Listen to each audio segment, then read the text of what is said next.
பாலக்கீரை வச்சுட்டு மிக்சர் பண்ண போகிறேன். கருவேப்பிலை ஒரு கை, தேவையான அளவு உப்பு, வெறும் மிளகாத்தூள் கொஞ்சம், ஒரு கப்பு அவுள், கெட்டி அவுள் எடுத்திருக்கேன் பொரிக்கிறதுக்காக, ஒரு கப்பு போல் வேர்க்கடலை. பொடியாக கட் பண்ணாதீங்க, இப்படி நீட்டு வாக்கில் கட் பண்ணுங்கள். அப்போ தான் பொரிஞ்சுதுன்னா எண்ணெயில் போட்டு பொரிச்சோன்னாக்கா மிக்சர்லாம் ஓமப்பொடியெல்லாம் இருக்கும் பாருங்கள், அந்த மாதிரி நீள நீளமாக நல்லா கிறிஸ்பியாக இருக்கும். எடுத்துடலாம், எடுத்துக்கலாம். அப்படியே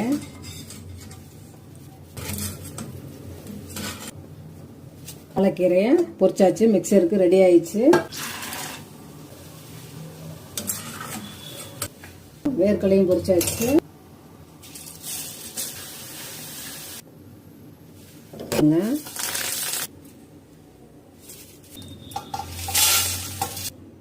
பார்த்து போட்டுங்க, உப்பும் போட்டுக்கலாம்.